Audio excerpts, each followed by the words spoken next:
नमस्कार, आप देख रहे हैं प्रदेश का सबसे भरोसेमंद news channel India news Uttar Pradesh Uttarakhand और मैं हूं आपके साथ आयुष चित्रांश।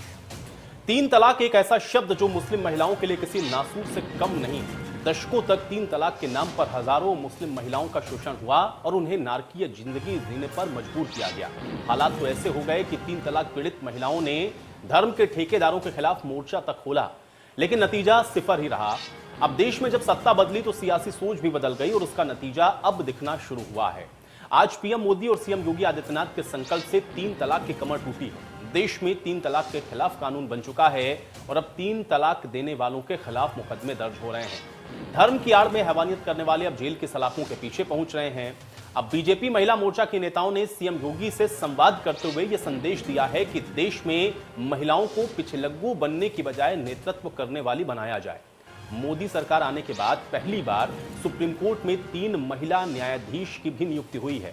भारत के इतिहास में सबसे अधिक महिला राज्यपाल प्रधानमंत्री के कार्यकाल में है। आज भारत का वित्त मंत्रालय भी एक महिला के हाथ में है और आधी आबादी का प्रतिनिधित्व कैसे किया जाए, बीजेपी महिला मोर्चा इसका आदर्श बनना चाहिए। ये एक बहुत बड़ी जिम्मेदारी है, ये बात भी महिला मोर्चा की तरफ से कही गई। तो कुल मिलाकर के महिलाओं की स्थिति, 3 तलाक और अब बीजेपी के इस महिला मोर्चा की तरफ से जो बातें कही गई हैं, इस पर क्या इसके सियासी मायने हैं और इसको कैसे देखा जाए, आज इसी पर करेंगे हम आज की बड़ी बहस।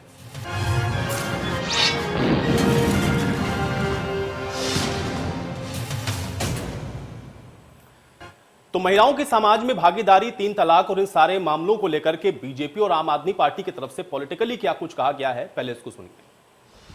जी, निश्चित तौर पे ये एकदम सही बात है कि आदरणीय हमारे देश के प्रधानमंत्री मोदी जी और उत्तर प्रदेश के यशस्वी मुख्यमंत्री आदरणीय योगी जी के आने के बाद 3 तलाक में बहुत ज़्यादा गिरावट आई है। इसका कारण ये है कि हमारे मोदी जी और योगी जी का नारा है कि सबका साथ, सबका विकास, सबका विश्वास और सबका प्रयास। इस नारे को उन्होंने केवल मुंह से नहीं बोला है, बल्कि समाज में नीचे लेवल तक इस नारे को उतारने के लिए उन्होंने काम किया है। 3 तलाक पर इस देश की सरकार ने कानून पास किया और मैंने उस वक्त भी कहा था, आज भी कह रहा हूं, 3 तलाक कहकर पत्नी को छोड़ना गलत है, लेकिन 3 तलाक कहे बगैर जिन लोगों ने अपनी पत्नियों को छोड़ रखा है उनके खिलाफ क्या कार्रवाई है। तो आपने देखा कि किस तरीके से 3 तलाक को लेकर के बयानबाजियां अभी तक चल रही हैं। 3 तलाक कहकर के पत्नी को छोड़ना तो ठीक है, लेकिन जिन्होंने बिना 3 तलाक कह के ही छोड़ दिया उसके क्या मायने समझे जाएं, उनके खिलाफ क्या कार्रवाई है। यानी कि आप देख रहे हैं कि इस मामले को लेकर के राजनीति लगातार हो रही है और अभी फिर राजनीति इस समय भी ज्यादा इस पर गरमा रही है, क्योंकि उत्तर प्रदेश के अंदर चुनाव भी होना है। अब 3 तलाक जो कि महिलाओं के लिए एक नासूर से कम नहीं था, इसको लेकर के कानून बनाया गया, महिलाओं ने इसको एक्सेप्टेंस भी दी, स्वागत भी इसका किया गया, लेकिन कुछ आवाजें इसको लेकर के, इस कानून को लेकर के भी समय समय पर उठती रहीं, जिसमें धर्म के ठेकेदारों की तरफ से भी धर्म का हवाला देते हुए यह भी कहा गया कि यह कहीं ना कहीं धर्म के अंदर भी छेड़छाड़ है। अब कानून है और उस कानून का असर भी अब धीरे धीरे दिख रहा है कि जो 3 तलाक के मामले हैं उसमें काफी कमी आई है और अगर इस तरीके से कोई 3 तलाक दे भी रहा है तो फिर उसके खिलाफ कानूनी कार्रवाई करने की पूरी स्वतंत्रता है और कानूनी कार्रवाई हो रही है।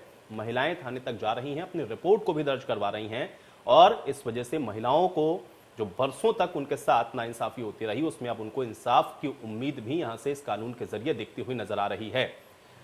तो 3 साल तक की सजा का प्रावधान है इसमें। मजिस्ट्रेट आरोपी को हालांकि जमानत दे सकता है 3 तलाक कानून के अंदर और पीड़ित महिला पति से गुजारा भत्ते का दावा भी कर सकती है। लेकिन आप सोचें कि जब ये कानून नहीं था तो स्थितियां कितनी विपरीत रही होंगी इन महिलाओं के लिए और महिलाओं को किस तरह की परेशानियों का सामना इसमें करना पड़ता था, वो भी अपने आप में बेहद अहम है। हालांकि अब चुनाव चूंकि जब भी नजदीक आते हैं तो इस तरीके के मुद्दों को और ज्यादा हवा दी जाती है। इन मुद्दों को लेकर के जो इसके सियासी फायदे हैं वो भी लेने की कोशिश होती है और इसलिए पार्टियां एक दूसरे के ऊपर आरोप प्रत्यारोप भी करती हैं। लेकिन हाँ, इस 3 तलाक के कानून के आने के बाद महिलाओं की स्थिति पर इसका क्या असर हुआ है, महिलाओं को उसका कितना लाभ मिला है, आज इस पर हम चर्चा जरूर करेंगे। और इसके अलावा 3 तलाक कानून आने के बाद इसके जो पॉलिटिकल रिएक्शन आ रहे हैं या इस पर जो राजनीति की जा रही है उसके मायने क्या हैं, ये भी आज इस चर्चा में हम समझने और जानने की कोशिश करेंगे। तमाम मेहमान मेरे साथ जुड़ेंगे, उनके साथ भी ये चर्चा होगी। तमाम सोशल एक्टिविस्ट रहेंगे हमारे साथ, धर्म के जानकार भी हमारे साथ जुड़ेंगे। सभी से आज चर्चा कि आखिर ये जो 3 तलाक का कानून आया है उससे महिलाओं को सही मायने में उनके हक और हुकूक मिले हैं, क्या उनको इसका लाभ मिल रहा है, महिलाओं की इस स्थिति को लेकर के और इस कानून को कैसे देखा जाए और क्या इस तरीके के कानून की आवश्यकता बहुत पहले नहीं होनी चाहिए थी और अगर वर्तमान में ये सरकार इस तरीके के कानून को लेकर के आई है, तो फिर उस पर ये जो सियासत है वो क्यों हो रही है, ये भी आज बड़ी बहस में हम लोग चर्चा इस पर भी करेंगे। तो कुल मिलाकर के 3 तलाक को लेकर के इससे पहले भी आपने देखा है कि देश के अंदर भी महिलाओं के द्वारा खासतौर से इसको लेकर के इसका स्वागत किया गया था। महिलाएं खुद इन मामलों को लेकर के कोर्ट तक भी पहुंची और उसके बाद सरकार ने भी इस पर संज्ञान लेते हुए कानून को बनाया। लेकिन हाँ, इसको लेकर के विरोध के भी कई स्वर उठे थे। वो भी आपने देखा होगा कि उस समय भी धर्म का हवाला देते हुए इस तरीके से इस पर कानूनी पाबंदी लगाने को भी गलत ठहराया जा रहा था। और आज भी इस तरीके की बातों को बहुत सारे लोग आपको कहते हुए मिलेंगे। और अब चूंकि यह कानून की शक्ल ले चुका है, इसलिए देश के अंदर संविधान और कानून इन दोनों का ही राज है। और इसलिए अगर कानून बना है तो फिर अब उस पर अमल भी हो रहा है। लेकिन इसको लेकर के जो सियासत हो रही है वो अपने आप में बेहद अहम है, क्योंकि चुनाव उत्तर प्रदेश के अंदर होने हैं। 5 राज्यों में अगर आप देखें तो चुनाव हैं, और ऐसे में इसको लेकर के जो तमाम बातें पॉलिटिकल पार्टीज के द्वारा कही जा रही हैं वो भी समझना और जानना बहुत जरूरी है कि क्या वाकई में इसको एक चुनावी मुद्दे के तौर पर तो नहीं उछाला जा रहा है, क्या इसके चुनावी फायदे लेने की कोशिश तो नहीं हो रही है, और महिलाओं की स्थिति के बारे में क्या सही मायने में सोचा गया है, क्या उनको सही तरीके से उनकी समस्या का समाधान उनको दिलाया जाए, क्या इस विषय में गंभीरता से सोचा गया है, और इस 3 तलाक कानून का कितना फायदा महिलाओं को मिला है, आज इस पर भी चर्चा। तो कुल मिलाकर के 3 तलाक कानून को लेकर के जो सवाल हैं आज उस पर चर्चा हम करेंगे, और 3 तलाक के इस कानून के आने के बाद महिलाओं की स्थिति कितनी बदली है इस पर भी चर्चा आज हम करेंगे। और इसके अलावा 3 तलाक को लेकर के जो इसके राजनीतिक सियासी नफा नुकसान इस समय तमाम पॉलिटिकल पार्टीज के द्वारा बताए जा रहे हैं या गिनाए जा रहे हैं, या फिर कहीं ऐसा तो नहीं कि कोई पार्टी इसका फायदा ले ले, इसको लेकर के जो बयानबाजियां हो रही हैं आज उसके भी क्या मायने, इसको भी हम जानने और समझने की कोशिश आज करेंगे।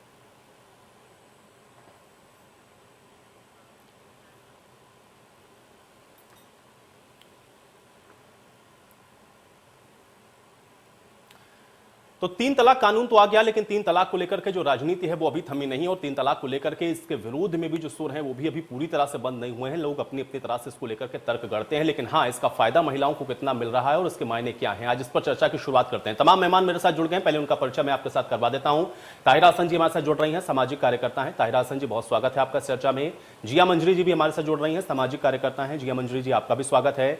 संजय चौधरी जी हमारे साथ जुड़ रहे हैं, प्रवक्ता हैं भारतीय जनता पार्टी के। संजय चौधरी जी, आपका भी स्वागत। शिशिर चतुर्वेदी जी हमारे साथ जुड़ रहे हैं, प्रवक्ता हैं हिंदू महासभा के। शिशिर चतुर्वेदी जी, आपका भी स्वागत। अजरा मुबीन जी हमारे साथ जुड़ रही हैं, मुस्लिम स्कॉलर हैं। अजरा मुबीन जी, आपका भी स्वागत। जैनेंद्र अर्कवंशी जी हमारे साथ जुड़ रहे हैं, प्रवक्ता हैं एसबीएसपी के। जैनेंद्र अर्कवंशी जी, आपका भी स्वागत। और मां साध्वी गीतांबा भी हमारे साथ जुड़ रही हैं, धर्मगुरु हैं मां साध्वी गीतांबा, आपका भी बहुत स्वागत है। सबसे पहले मैं इस चर्चा की शुरुआत करना चाहूंगा, ताहिरा जी मैं आपके ही पास आता हूं, क्योंकि ये जो कानून आया, इस कानून को लेकर के बहुत सारे सवाल उठते रहे। सवाल इस बात को लेकर के भी उठता रहा कि कहीं एक धर्म के अंदर कुछ जबरदस्ती इस कानून के माध्यम से इंटरफेयर करने की कोशिश है। कुछ महिलाएं इसके समर्थन में और कुछ विरोध में भी हम लोगों को नजर आई। लेकिन ओवरऑल एक सामाजिक कार्यकर्ता होने के नाते, चूंकि आपने भी बड़े नजदीक से इन सारी चीजों को देखा होगा, कैसे देखती हैं इस कानून को, और क्या उसका फायदा सही मायने में मुस्लिम महिलाओं को मिलता हुआ नजर आ रहा है? देखिए, ट्रिपल तलाक इन वन गो के खिलाफ मुस्लिम महिलाएं बहुत समय से आवाज उठा रही थी, भारतवर्ष में भी। हम लोग बहुत दिनों से इसके खिलाफ अपनी मुहिम चला रहे थे। बहुत से मुस्लिम मुल्क जो हैं इनको हटा चुके हैं। ये बार्बरिक, इनह्यूमन, अनकॉन्स्टिट्यूशनल और अन इस्लामिक भी है, क्योंकि जो कुरान हमारी किताब है उसमें कहीं एक बार ये मेंशन नहीं है। यही तो जब supreme court, highest court of the land में गया था तो उसने यही कहा था जज साहब ने, वहां पे बहुत गहन अध्ययन के बाद जजमेंट दिया गया था। उन्होंने कहा था ये तो कहीं कुरान शरीफ में मेंशन ही नहीं है, 3 तलाक एक साथ दे दीजिए।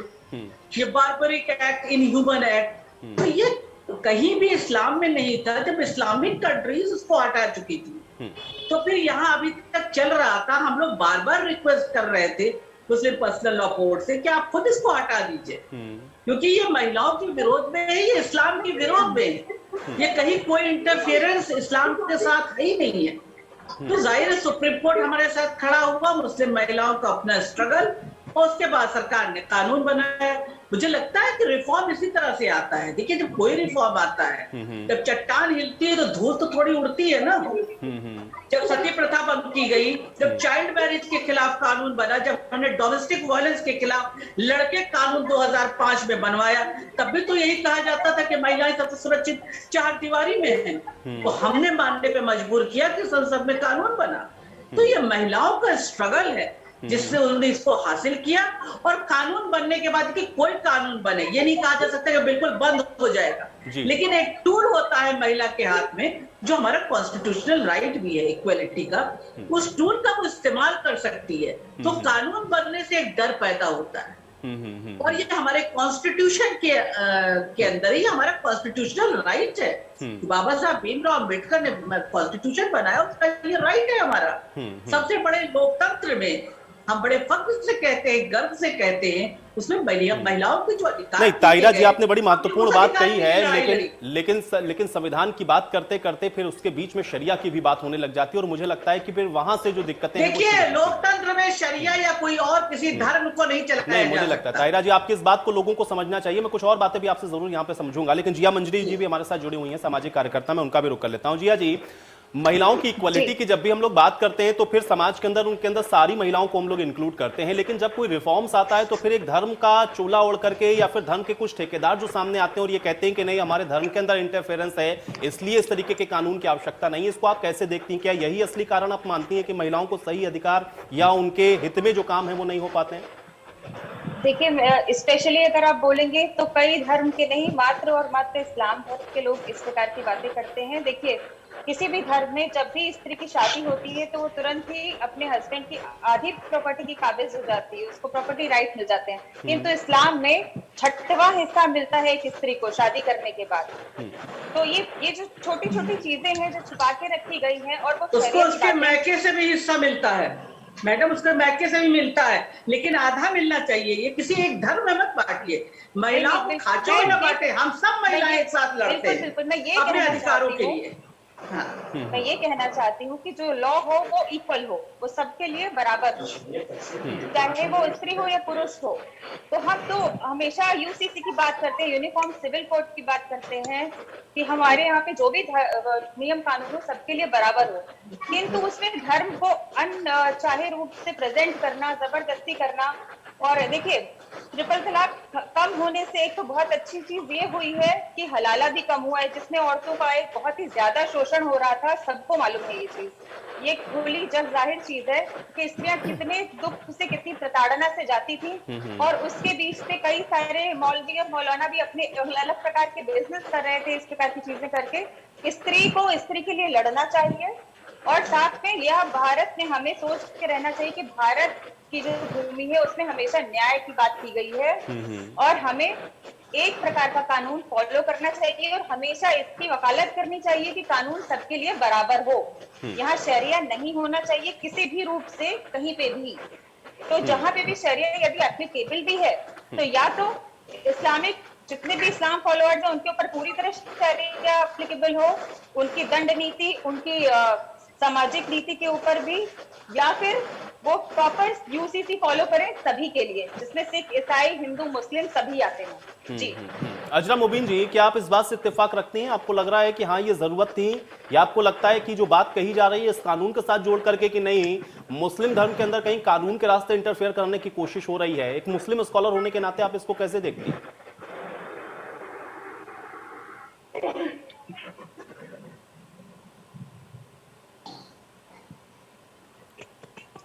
अजरा जी, मुझे लग रहा है शायद आपने म्यूट कर रखा, अनम्यूट कर लें एक बार।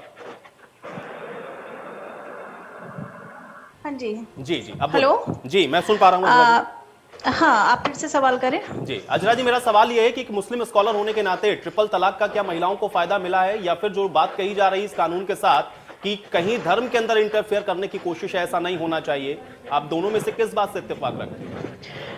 नहीं, देखिए, बिल्कुल इसको एक स्टंट दिया जा रहा है, और अगर इस तरीके से ट्रिपल तलाक की बात करते हैं तो सबसे पहले मैं जिक्र करना चाहूंगी 498A का, जो पहले से कानून बना हुआ था। आप उसमें देखिए, क्या उसमें कुछ कमी बेशी आपको दिख रही है?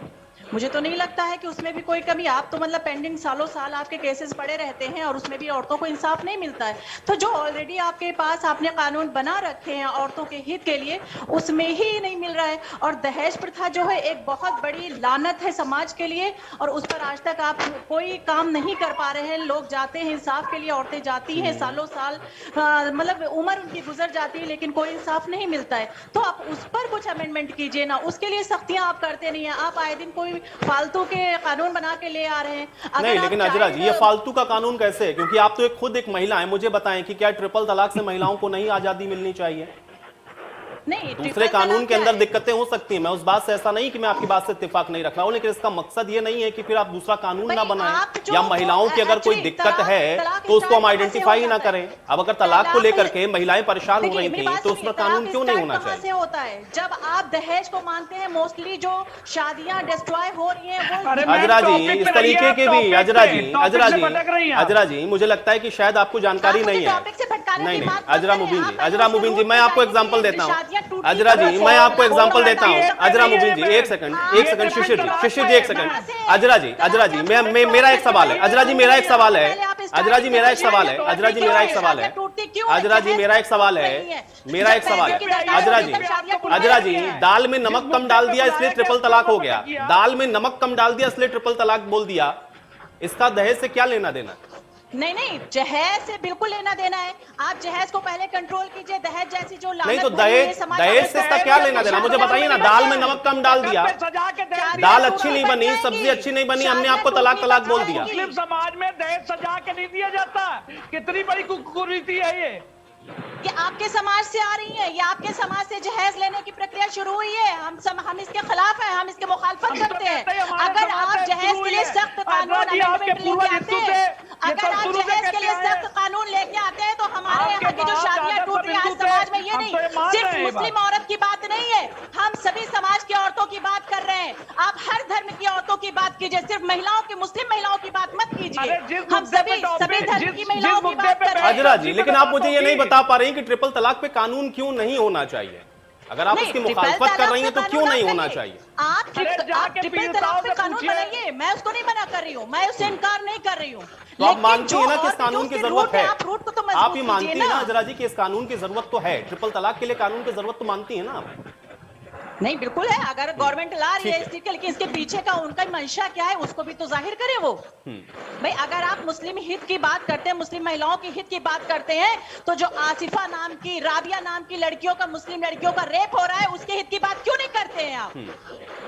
नहीं अजरा जी, अब कानून की जरूरत तो है, आपने ये बात मान ली। अब कानून, अगर इस कानून का फायदा ही उठाने की कोशिश कर रहे हैं तो भाई, अगर आप पसंद नहीं आएगा तो कैसे ये फायदा उठा लेंगे? जरूरत होगी महिलाओं को, अगर इसकी जरूरत होगी और महिलाएं खुश हो रही होंगी तभी उसका पॉलिटिकल माइलेज हो सकता है। अगर खुश नहीं होंगी, नाखुशी होगी, तो पॉलिटिकल माइलेज तो मिलना नहीं, फिर कानून की जरूरत क्यों? मेरी बात सुनिए आप। ये जो रेप केसेस बढ़ रहे हैं, आप उसमें डिक्रीजमेंट करने के लिए क्यों कोई कदम नहीं उठा रहे हैं? चलिए अजरा जी, मैं ट्रिपल तलाक पर चर्चा कर रहा हूँ, आप रेप पर चली जाती हैं, आप दहेज पर चली जाती हैं। ये समाज की कुरीतियां, इससे कोई इनकार नहीं कर सकता। समाज के अंदर ये चीजें एग्जिस्ट कर रही हैं, लेकिन इसका मतलब ये नहीं कि अन्य बुराइयों को लेकर के भी या अन्य चीजों को लेकर के भी सरकार हाथ पे हाथ रखकर बैठ जाए और उस पर कानून ना लाए। ये बिल्कुल नहीं हो सकता, ये बिल्कुल नहीं हो सकता। माँ साध्वी गीतांबा जी का मैं रुख कर लेता हूँ। माँ साध्वी गीतांबा जी, आप इसको कैसे देख रही हैं एक धर्मगुरु होने के नाते? क्योंकि हम लोग देख रहे हैं हर चीज को धर्म के लिहाज से भी देखना जब शुरू होता है, तब असल जो समस्याएं हैं उसको हम कहीं इग्नोर करना शुरू कर देते हैं। कैसे देख रही हैं? और अभी जो बात यहाँ पर कही जा रही थी माँ साध्वी गीतांबा जी, अभी जो ये मैडम बोल रही हैं कि हिंदू धर्म में दहेज का है, तो हमारे यहाँ दहेज इतना इशू नहीं है, उसके लिए कोर्ट बराबर साथ दे रहा है और कानून बराबर साथ दे रही है, उसमें ये नहीं है। लेकिन जो ट्रिपल तलाक पर ये बार बार सामने आ रही है, तो यहाँ इनकी महिलाएं बहुत ही ज्यादा कुचली गई हैं समाज से, और इनकी महिलाओं को इस समय अगर जरूरत है तो इनके यहाँ जो महिलाएं समर्थन करने के लिए उनकी जरूरत है। हमारे हिंदू समाज में, माफ कीजिए, मैं हिंदू समाज की बात कर रही हूँ। हिंदू मुसलमान समाज की बात ही नहीं है। लाख हिंदू महिलाएं हैं जो जो भी कानून आए उसको आप हिंदू मुसलमान में बात देंगे तो आप डाइल्यूट कर रहे हैं। नहीं, गलत है। आप मुझे बोलने दीजिए, आप तो बोल रहे थे, मैंने नहीं बोला। अजरा जी, मेरे बीच में बताइए। अजरा जी आप बोलने दे भाई, एक एक करके सब बोल रहे हैं, ठीक है। और रह गई बात ये कि जो आप बार बार कूद रही है ना, अगर आप अपनी महिलाओं के लिए अच्छे के लिए कूदती तो ज्यादा अच्छा होता। आप अपनी महिलाओं के लिए कलंक अपने समाज माफ के लिए। कीजिए, मैं अपनी महिलाओं के लिए, मैं सभी महिलाओं की बात कर रही हूँ, सभी बच्चियों की बात कर रही हूँ। आपको शर्म आनी अपनी चाहिए, समाज की बात आप आप शर्म करिए, आनी चाहिए। आप कहाँ चली गई थी जब अरे देश के समाज कानून क्या, बने थे? भारत देश में आप रहने कहाँ वाला चली सब जाती एक हैं? कहाँ आपकी बोली समाज चली जाती बनाता है भाई, जब आप लोग बच्चियों को की डिवाइड रेप करने होने पर लगता है, बैठ आप गई कहाँ हैं। चली जाती हैं? किसको हमें छुप जाती हैं? आप बस आपको शर्म अजरा आती जी, है? अजरा जी देखिए, शुरुआत आपने की, पहले आपने ये कहा कि नहीं मेरे- हिंदुओं में मेरे ऐसा हो भी रहा है, मत हिंदू बोलिए। महिलाओं के साथ क्यों नहीं आप और ऐसा हिंदू करते हैं, मुस्लिम महिलाओं महिलाओं के लिए आप का कानून लेकर के आ लगभग गए। लगभग जब माँ 23 गीतांबा लाख इसको कह रही है कि नहीं भाई देखिए आपके धर्म में ऐसा था, तब आप ये कह रही हैं कि नहीं मैं पूरी महिलाओं की बात कर रही हूँ। ना इस तरीके से डिवाइड करने की शुरुआत तो अजरा जी आपने की, और अब आप दूसरों की बात भी नहीं सुन रही हैं। अजरा मुबीन जी देखिए, दूसरों की बात सुनिए। अजरा मुबीन जी आप एक स्कॉलर हैं, मुझे लगता है कि आप लोगों की बात को सुनेंगे तब उसको बेहतर काउंटर कर पाएंगे। आप पहले सुने वो क्या कह रही हैं, मैं आपको जब समय दूंगा आप अपनी बात को रखिएगा। गीतांबा जी कंप्लीट करें आप। महिलाओं के साथ कोई परेशानी नहीं है। वो अगर नहीं रहना चाहती है तो वो तलाक ले लेती है। वो अगर रहना भी चाहती है तो कोई दिक्कत नहीं है। रही बात दहेज का, उसके लिए हमारा कानून पूरी तरह से साथ देता है। हम लोग कोर्ट पे जाते हैं, फिर अपना लेकर के आते हैं मुआवजा। वहाँ आपको बोलने की जरूरत नहीं है, आप अपने समाज के लिए बोलिए। हाँ, आपके समाज की महिलाएं दबाई जाती हैं, कुचली जाती हैं, उनके लिए ट्रिपल तलाक जरूरी था और वो आया, उसमें आपको समर्थन करना चाहिए। अगर आप सामने आकर के समर्थन करते हैं तो ये आपके लिए बहुत बड़ी बात होगी। और हमारे जो दहेज प्रथा की बात आप कर रही हैं, जहां भी दहेज प्रथा की बात आई है वहां लेकर के समझौता करके हट गया है आदमी। और हम तो सन्यासी, हमारे पास तो ऐसे बहुत ही सूचना मिलती रहती है और हम समाज में साथ देते हैं। ऐसा नहीं है जैसा आप चिल्ला रही हैं उसमें चिल्लाइए मत। रह गई आपके समाज की महिलाएं, इनको आप अगर देखा जाए तो वाकई इनको समाज में स्थान नहीं दिया गया। आपका पुरुष वर्ग इनको उठने ही नहीं दिया है। अगर इनको पढ़ाई उठने दिया कर लीजिए जाता और ज्यादा। अभी आपने पढ़ा नहीं है, आप पढ़ाई करें इस पर, आप रिसर्च करें इस पर, मुस्लिम महिलाओं के पढ़ बारे के में। तो आप ठीक नहीं है, आई चलिए। हैं। चलिए शिशिर जी, चलिए ठीक है, शिशिर जी। ऐसा है कि देखिए, पहले तो मैं मोदी सरकार को धन्यवाद देना चाहता हूँ। उन्होंने देश की जो मुस्लिम महिलाएं हैं उनकी भलाई के बारे में सोचा। अभी सोचने की और जरूरत है। थोड़ा बुरके से आजादी दिलानी चाहिए, हलाला से आजादी दिलानी चाहिए। हीरा छुपा के रखा जाता है, हीरा को ऐसे छुपा दिया जाता है। कई मिठाइयों पे मक्खियां भिनकने लगती हैं। क्या बात है, तो आप भी चुप के रहिए ना, गाय को टीवी पर आ गई। मुस्लिम महिलाओं को जो शिक्षा अधिक मिलनी चाहिए। अभी देखिए आज ही के अखबार में जो तालिबान ने क्या कहा है, मुस्लिम बच्चियों को खेलने नहीं देंगे, उनको पढ़ने नहीं देंगे, किस तरीके औरतों का बाजार, महिलाओं का बाजार लगाएंगे। ये हाथ बांध करके और उनका बाजार लगाते हैं। ऐसी आजादी दिलाने के लिए मोदी जी को और आगे आना पड़ेगा। और कुछ जो अजरा मोबीन जैसी महिलाएं हैं, ये अपने ही समाज की दुश्मन है। जिस टॉपिक पे बात हो रही है उस पर नहीं बात करेंगी, ये चली जाएंगे आसमान पे आप और मैदान पे बात आपका करेंगी। समाज बलात्कार अब ये करता हिंदू रहेगा, महिलाओं पे बर्दाश्त बात करेंगे? करेगी। शर्म आती ये है आप लोगों पे? मानसिक रूप से शर्म आ रही है मुझे, आपके डिबेट में बैठने ये की शर्म आ रही मानसिक है। रूप से कहीं ना कहीं किसी तैयारी से किसी डिबेट में अजरा जी, आती है। आपका समाज और हमारा समाज नहीं है, भारतीय समाज में रह रही हैं आप, ये तो जो भारतीय समाज समस्या बोले। है इस पर चर्चा होनी चाहिए और ऐसे लोगों को बुलाना चाहिए जो सबको बोलने का अधिकार दें। तमाम समस्याएं हैं। आप बताइए, क्या हलाला एक समस्या नहीं है, एक कुरीति नहीं है?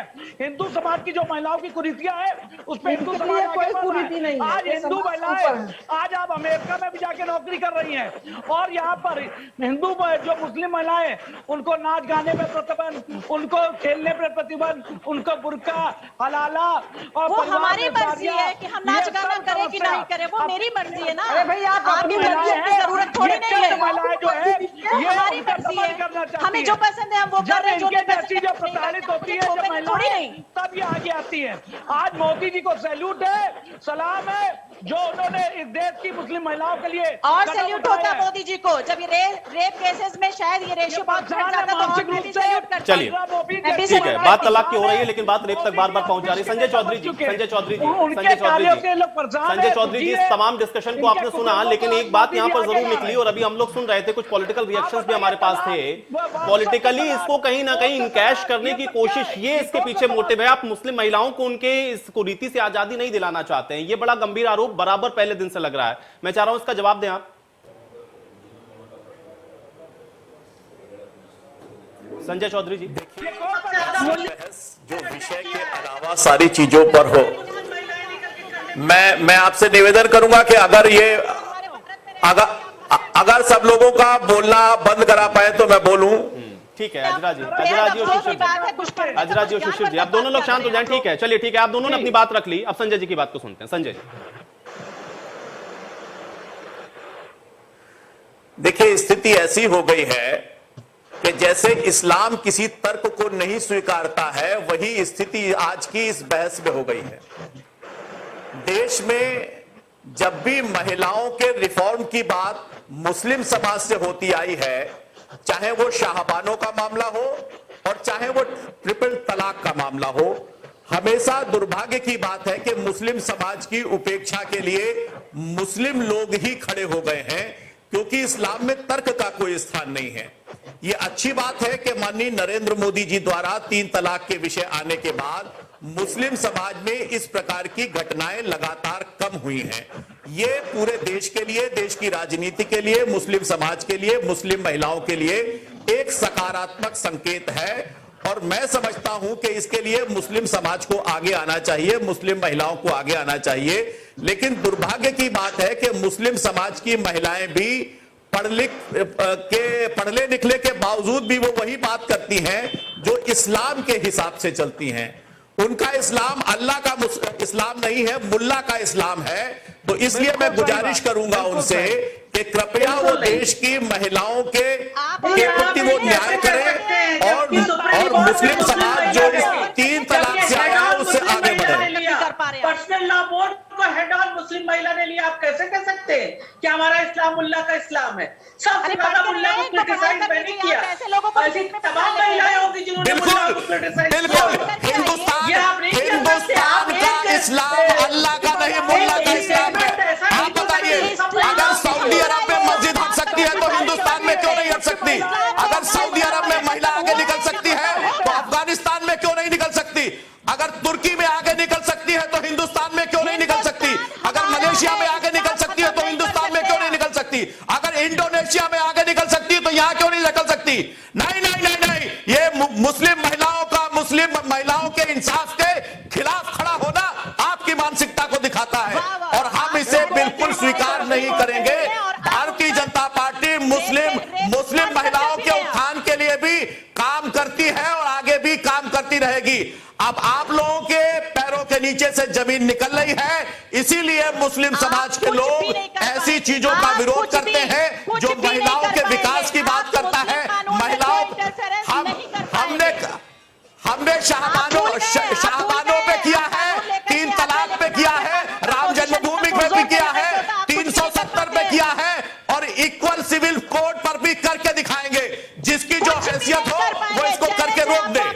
मैं आपको कहता हूं, हमारी पार्टी 3 मुद्दों को लेकर चली थी। 370 पे आप कहते थे ना कोई झंडा उठाने वाला नहीं मिलेगा, कहां है वो लोग जो कहते थे झंडा उठाने वाला नहीं मिलेगा? आप बताइए 370 पे क्या हैसियत है? आप बताइए 3 तलाक पे क्या हैसियत है? आप बताइए राम जन्मभूमि के मुद्दे पर क्या हैसियत है? आप बताइए ना। हमने जो कहा वो करके दिखाया, हम जो कहते हैं वो करके दिखाते हैं। अगर हम 1953 में कहते हैं कि 370 हटाएंगे तो हमने हटा के दिखाई है। राम जन्मभूमि के लिए 3 सरकारों को गिराया है, उसके बाद भी हमने राम जन्मभूमि को बनाया है। हम जो कहेंगे वो करके दिखाएंगे। हम उन लोगों की तरह नहीं है जो 2 मुही बातें करते हो। हमारा स्टैंड एकदम क्लियर है, एकदम क्लियर। जो कहा है वो करेंगे। चलिए ठीक है, जैनेंद्र रघुवंशी जी, ठीक है, चलिए ठीक है, अजरा मुबीन जी, ठीक है, चलिए, आपको करना चाहिए भाई, जनता ने सुन के भेजा, आप करें, यहाँ डिबेट में बैठ के नहीं, केवल करें उसको करके दिखाएं। जैनेंद्र रघुवंशी जी, ठीक है, चलिए, अरे ठीक है अजरा मुबीन जी, ठीक है अजरा मुबीन जी, ठीक है, जैनेंद्र रघुवंशी जी, ठीक है, अजरा मुबीन जी, ठीक है, जैनेंद्र रघुवंशी जी को पूरी दे दे, यही अकेले चर्चा करें, यही ज्ञान ही है केवल।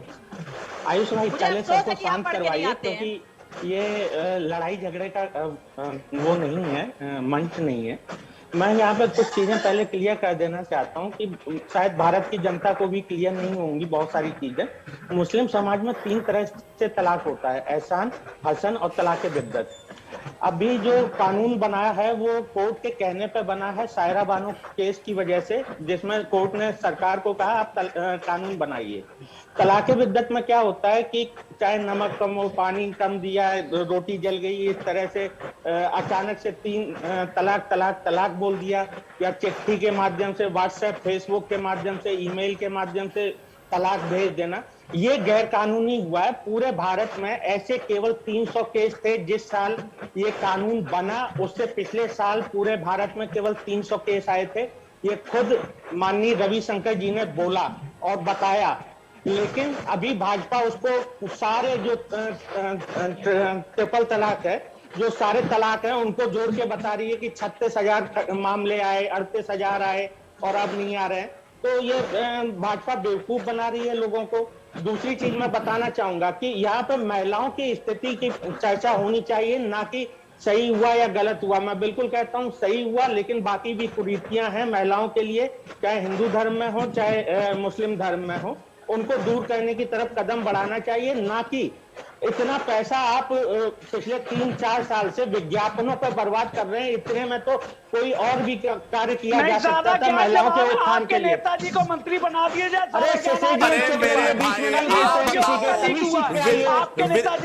विधवा विवाह पे हुआ कि नहीं हुआ, हिंदू समाज में हमेशा रिफॉर्म का स्वागत है, तर्कों का स्वागत है। हिंदू समाज हमेशा तर्कों का स्वागत करता है। हमने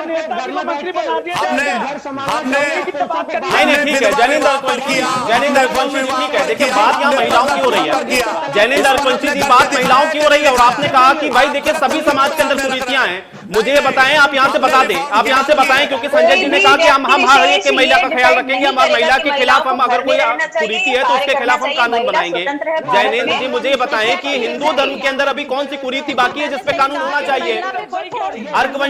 अर्कवंशी जी अभी क्या बाकी है जिसपे कानून होना चाहिए और आपको लगता नहीं है कानून?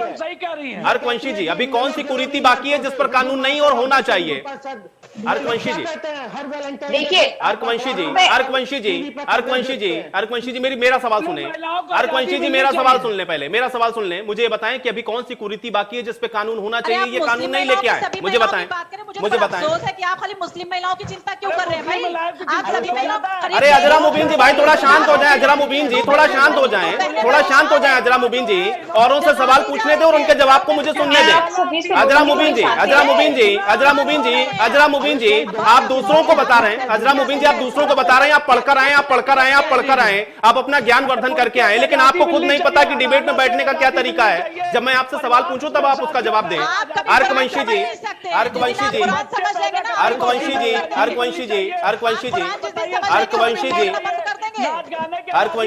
अर्कवंशी जी अभी क्या है जिस पर कानून नहीं है? अरे अजरा मुबीन जी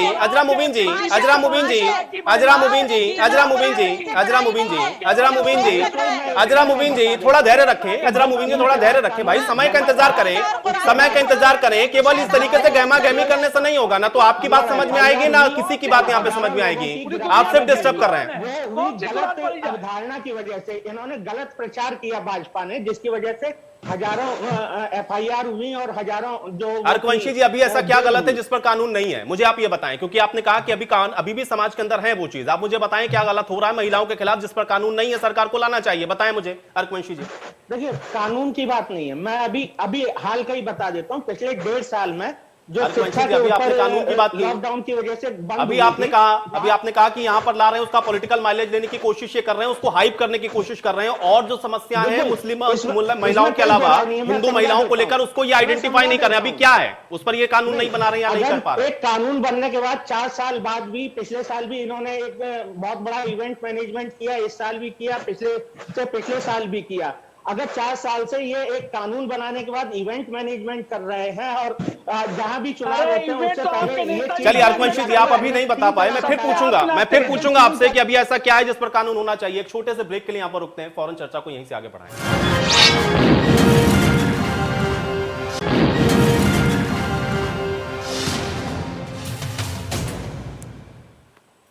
तो ब्रेक के बाद आप सभी का स्वागत है। आज बड़ी बहस में हम लोग चर्चा कर रहे हैं ट्रिपल तलाक कानून की और उसके बाद उसको लेकर के उठ रही आवाज की, क्योंकि ट्रिपल तलाक कानून को लेकर के महिलाओं का तर्क यह है कि उनको ट्रिपल तलाक से तो आजादी मिली है, लेकिन दूसरा पक्ष उसका यह भी है कि कहीं ना कहीं इसका पॉलिटिकल माइलेज लेने की कोशिश हो रही है और महिलाओं की जो असल स्थिति है उसके बारे में कोई सोचने को तैयार नहीं है। और इसको लेकर के आप अभी बहस के अंदर भी देख रहे थे कि किस तरीके से आरोप प्रत्यारोप हो रहे थे। एक बार फिर से चर्चा में वापस लौटते हैं, सभी मेहमान मेरे साथ बने हुए हैं। ताहिरा जी, मैं आपके पास आ जाता हूं। अजरा जी की बात को भी आप सुन रही होंगी और रिएक्शंस भी आपने सुना है, लेकिन क्या आपको लग रहा है कि वाकई में जब इस तरीके के रिफॉर्म्स हो रहे हैं तो फिर उसको लेकर के ये आवाज या फिर इस तरीके की बातें क्यों कही जा रही हैं? और अभी अजरा जी ने भी कई सवाल इसको लेकर के उठाए, मैं चाह रहा हूं कि इसका जवाब दें ताहिरा जी। नहीं, बिल्कुल, देखिए अजरा जी जो कह रही हैं, हम लोग इसके 498 के लिए भी बोल रहे हैं, डाउरी के लिए भी बोलते हैं, डोमेस्टिक वायलेंस एक्ट हम लोगों के संघर्ष का नतीजा है कि हमारे पास ये एक्ट आया। और ये जो कानून बना इसमें मुस्लिम महिला जो भी कह रहे थे, एक आप क्या जो बोल रहे हैं बीजेपी से हैं शायद वो हिंदू महासभा, हाँ जी, कि वो कह रहे थे कि वहां पे मुल्लाओं का कानून हम मानते हैं, मुस्लिम महिलाएं। देखिए, सब महिलाओं को आप एक यार्ड डिस्ट्रिक्ट से मत नापिए। जो सायरा बानो गई थी highest court of the land, खटखटाया था जिसने और हेड ऑन लिया था तमाम फंडामेंटलिस्ट को, वो भी मुसलमान थी। हम लोग जो लड़ रहे थे ट्रिपल तलाक इन वर्गों के खिलाफ, हम भी मुसलमान हैं। जो हम मुस्लिम पर्सनल लॉ बोर्ड से हेड ऑन ले रहे थे, वो भी हम मुसलमान हैं। और हमने लड़ के हमने इसका जश्न भी मनाया। इसको बहुत पहले खत्म हो जाना चाहिए, ये इस्लामिक नहीं है, इस्लाम में इसका कहीं कोई वो नहीं है, गलत इंटरफेयर, आप लोग इसको गलत इंटरप्रिटेशन कर रहे हैं। लेकिन सबसे बड़ी बात है कि महिलाओं को मैंने जैसे कहा खांचों में मत बांटिए। हमारी सारी प्रॉब्लम्स हैं, चाहे वो डाउरी की हो, चाहे डोमेस्टिक वायलेंस हो, चाहे फीमेल फिटिसाइड हो। ऐसा नहीं है किसी महिला मुस्लिम महिला के साथ हो रहा है तो हिंदू महिला के साथ नहीं हो रहा, या हिंदू महिला के साथ हो रहा मुस्लिम महिला के साथ नहीं हो रहा, या कोई खड़ा होकर कहे कि इस्लाम में नहीं है तो नहीं हो रहा है। ऐसा नहीं है जी, बुर्का हिंदुओं में नहीं है, ली जा रही है, ली जा रही है। तो मेरा मानना है कि ये कुरीति जो है उसके खिलाफ हम सबको बोलना चाहिए। हम महिलाएं एक हैं और मुझे लग रहा है यहाँ बैठे लोगों को थोड़ा जो बात कर रहे हैं उनको ये सोचना चाहिए कि प्रधानमंत्री ने तो बड़ी शालीनता के साथ इस कानून की बात की थी, तो थोड़ा सा भारत के प्रधानमंत्री से ही सीख लीजिए। मैं तो कहती हूँ आप मोदी जी से ही थोड़ी सी शालीनता सीख लीजिए। उन्होंने तो बड़ी शालीनता अच्छी बात कर रही है, रिस्पेक्ट देते हुए कहा था कि ये कानून आप लोगों की पुकार पे, आप लोगों की मांग पर बनाया जाएगा, हम आपको देंगे। तो आप इसको समझिए कि आप महिलाओं के हित की बात कीजिए, इसको मत डिवाइड कीजिए। जो भी सरकार, जो भी पार्टी सत्ता पे आती है वो सबके लिए काम करती है, उससे सवाल हर धर्म हर जाति का आदमी करता है, हर एक उसी की तरफ रिड्रेसल के लिए देखता है। ये सबसे बड़ा लोकतंत्र है, मैं फिर कह रही हूँ, जो संविधान से चलता है। तो यहाँ पे जाति पाति और हमारा समाज तुम्हारा समाज नहीं है। हमारे समाज में, साझा समाज में हमारे जो भी कुरीतियां हैं वो हटाई जाएंगी, जो कॉन्स्टिट्यूशन को वायलेट करती हैं वो सभी कुरीतियां हटाई जाएंगी, क्योंकि कॉन्स्टिट्यूशन उसकी इजाजत नहीं देता है। और वहां पर कहीं कोई शरिया, कोई धर्म नहीं। ताहिरा जी, ये बहुत बड़ी बात आपने कही कि हमारा और तुम्हारा नहीं, महिलाओं की बात होनी चाहिए, वो साझा महिलाओं की बात होनी चाहिए। जिया मंजरी जी। तो मैं अजरा जी का जवाब देना चाहूंगी कि तलाक हो क्यों रहे हैं। जो उनकी बात है कि तलाक हो इसलिए रहे क्योंकि जहेज मांगा जाता है या दहेज मांगा जाता है। तो ये बता दूं मैं कि मुस्लिम समाज में 4 शादियां करने का भी लॉ था। अगर किसी व्यक्ति को कोई और स्त्री पसंद आ जाए और वो 3 ब्याह करके ले आएगा अपने घर, तो इन कारणों से भी तलाक हो रहे थे। आप समझे, आप स्त्री होकर के स्त्री के पीड़ा को समझें और यहाँ पे हिंदू स्त्री, मुस्लिम स्त्री, ईसाई स्त्री की बात ना करें। ये भारत की भूमि है, यहाँ पे स्त्रियां बहुत स्वच्छंद रही हैं, शुरू से रही हैं, यहाँ रानियां रही हैं, यहाँ उन्होंने लड़ाइयां की हैं, यहाँ लड़ाइयां जीती हैं, झांसी की रानी देखिए, पहले राजा दशरथ ने भी तो 4 शादियां की, 3 शादियां की, आप उनको भी तो जाइए, किसी एक की बात मत कीजिए। ये तो हमेशा होती चली आई है, देखिए हमेशा होती चली आई है।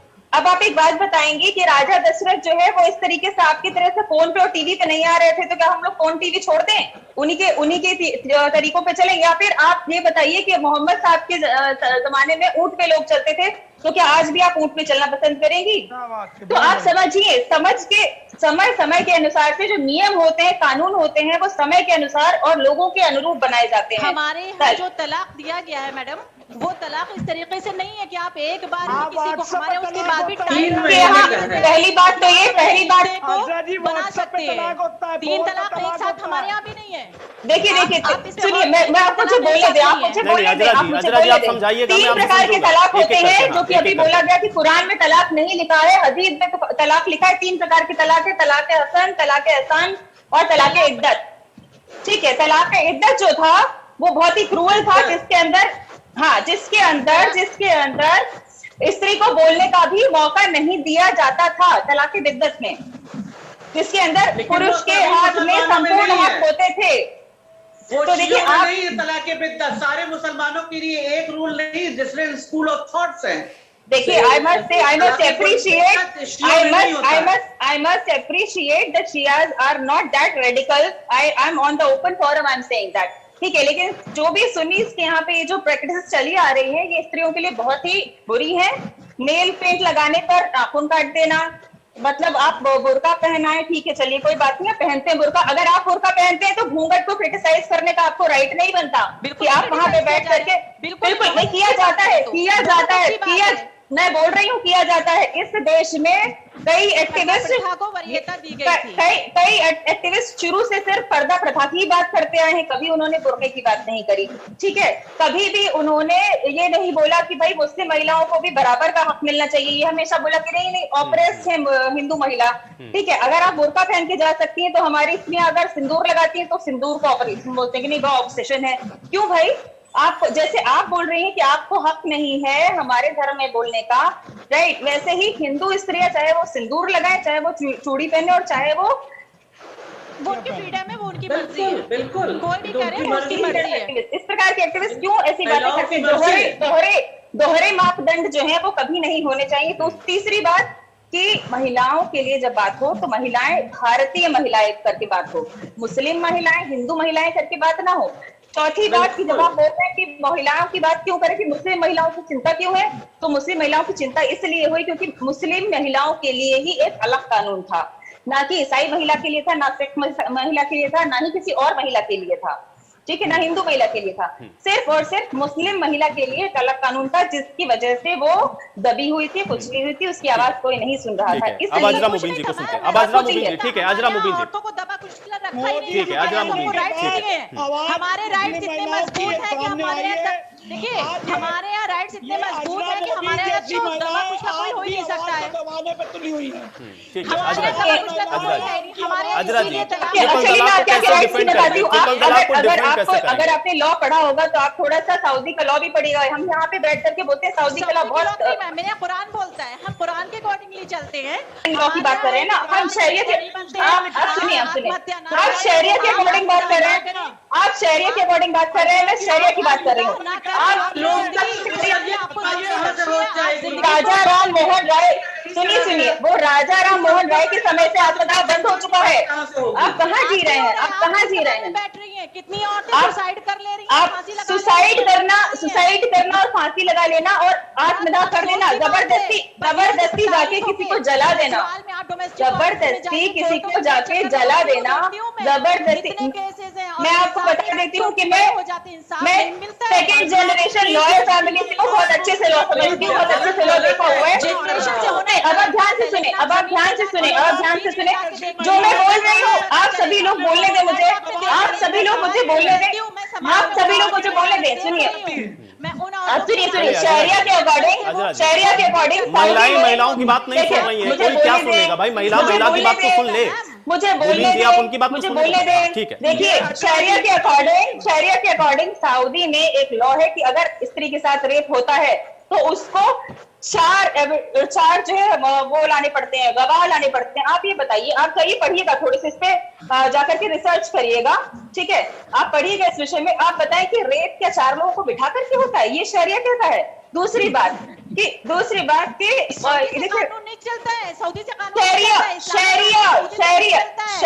देखिए शरिया फॉलो कर रहे हैं ना आप, आप शरिया फॉलो करें ना।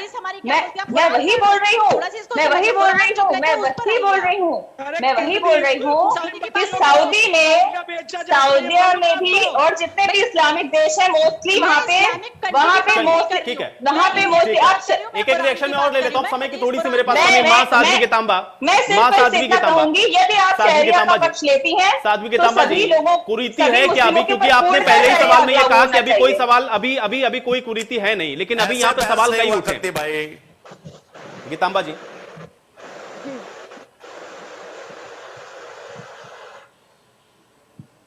माँ गीतांबा जी, आप सुन पा रही मुझे? हाँ बोलिए। अभी हिंदू समाज के अंदर कुरीति को लेकर के यहाँ पर सवाल उठा, क्या आपको लग रहा है कि वाकई में उस पर भी अभी कुछ होना चाहिए, या क्या नजर आती है कुरीति? क्योंकि यहाँ पे अर्कवंशी जी इसको लेकर सवाल उठा रहे थे। बिल्कुल नहीं, मेरे यहाँ हिंदू समाज में कोई कुरीतियां नहीं है। यहाँ शिक्षा भी है, यहाँ धर्म भी है, यहाँ बेटियों का सम्मान भी है। अब हमारे हिंदू समाज में ये नहीं कि हमारे घर बेटा ही होना चाहिए, बेटी नहीं होना चाहिए। ये सब कुरीतियां मेरे यहाँ से खत्म हो चुकी है। हमारे यहाँ बेटियां आगे जगह होना चाहिए कि समाज में रहमत बोली जाती है, बेटी आती है तो समाज में रहमत बोली जाती है। हमारे यहाँ मत कीजिए आप अपने एक समाज की बात कीजिए, ये समाज की बात कीजिए, भारतीय समाज की बात कीजिए। आप बंटवारा क्यों कर रहे हैं? कई मामले हैं। थोड़ा सा मौका दीजिए जिससे मैं पक्ष रखता हूँ अपना। हजरा जी के पास है, पहली बार आई है टीवी चैनल, पूछ रहा है लग रहा है आप लग रहा है पहली बार देख रहे हैं। पहली बार आई है। अरे चलिए ठीक है भाई, देखिए आप लोग पर्सनल आरोप प्रत्यारोप में मत उलझिए, ठीक है? चौधरी साहब कुछ कहना चाह रहे हैं, चलिए ठीक है। संजय चौधरी जी फिर सुनील अर्कवंशी जी, ठीक है? संजय चौधरी जी। अरे भाई आप पहले आप सबको बंद कराइए प्लीज। देखिए इस तरह से बहस नहीं होती। ये कोई बात नहीं है कि आप दूसरों की बात सुनेंगे नहीं, महिलाओं की आवाज है भाई, मैं दबा नहीं सकता, महिलाओं की आवाज को दबा नहीं सकता हूँ। महिलाओं की आवाज बोलने दीजिए कम से, लेकिन आप भी बोले अपनी बात बोले आप भाई। मैं आपसे रिक्वेस्ट करता हूँ, नहीं मैंने भी कर दी, सबसे रिक्वेस्ट कर दी चौधरी साहब, लेकिन अपनी बात करें। दूसरों की बात जो दूसरे की बात नहीं सुन सकते ऐसे लोगों को कृपया बहस में न बुलाया करें। जिस तरह से यहां बहस हो रही है, कहीं ऐसी बहस इन्होंने घर जाकर कर दिया तो इनके साथ निश्चित रूप से 3 तलाक हो जाएगा। जिनको यह भी नहीं पता कि बहस में दूसरों को सुनना चाहिए, वही अगर इस तरह की बहस करेंगे तो इसका कोई हल निकलने वाला नहीं है। और इनसे रिक्वेस्ट कीजिए कि कम से कम कान में तेल डाल के आया करें और दूसरों की बातों को भी सुना करें। बहस को जरा बहस की तरह लिया करें।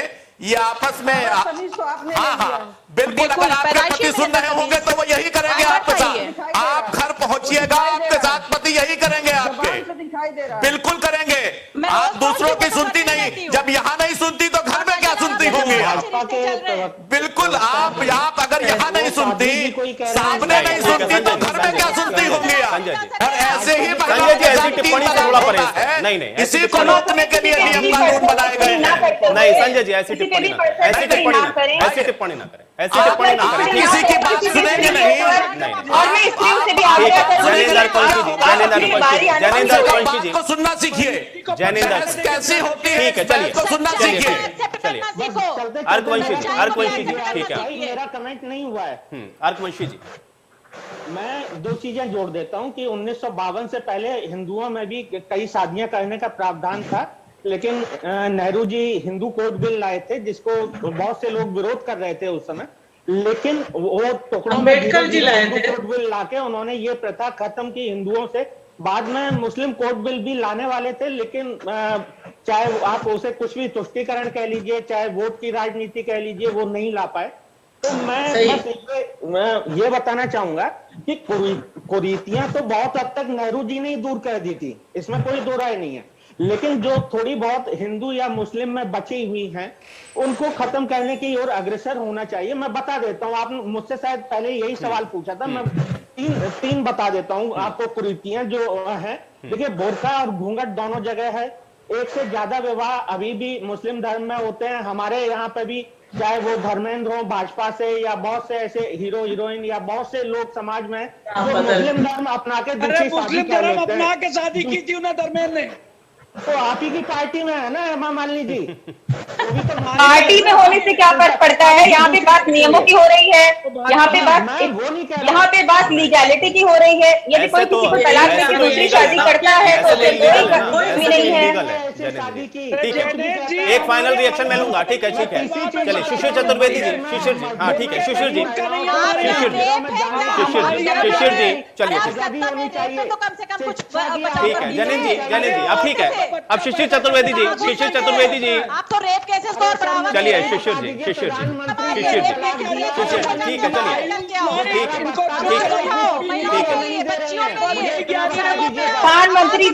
प्रधानमंत्री जी की पत्नी क्या आपके पास आई है क्या? आपके पास कोई अर्जी आई है क्या प्रधानमंत्री जी की पत्नी के पास में से? नहीं मैं आपसे पूछती हूँ प्रधानमंत्री जी की पत्नी ने आपको कोई लेख लिखा है, कोई पत्र लिखा है क्या? उन्होंने कोई विज्ञप्ति जारी की है क्या? किसी न्यूज चैनल को बयान दिया है क्या? कहीं पे अखबार में दिया है क्या? किसी के भी व्यक्तिगत जीवन पे आपको टिप्पणी करने का कोई अधिकार नहीं है, चाहे वो पैनल में बैठा हुआ हो और चाहे वो राजनेता हो। किसी भी हलफनामे में उल्लेख नहीं किया था। क्या वो अपनी पत्नी की देख रेख नहीं कर रहे हैं? क्या उनकी पत्नी को आप बताइए आपने मुकदमा क्यों नहीं किया? आप जरा जाए थोड़ा सा होमवर्क करके आए। आप जरा जाए थोड़ा सा होमवर्क करके आए। चलिए ठीक है, अब आप लोग के आरोप प्रत्यारोप के बीच में चर्चा में यही समाप्त करूंगा, मेरे पास समय नहीं। बहुत शुक्रिया आप लोगों ने समय निकाला, चर्चा का हिस्सा बने। हालांकि ट्रिपल तलाक जो कि वक्त की जरूरत भी थी, कानून भी आया, लेकिन महिलाओं को उसका कितना फायदा मिल रहा है ये आने वाले और वक्त में आपको साफ दिखने लगेगा। लेकिन हाँ, इसके साथ जुड़ी हुई राजनीति भी आपको अभी और बढ़ती हुई दिखेगी, क्योंकि चुनाव नजदीक है। बड़ी बहस में आज मेरे साथ फिलहाल इतना है।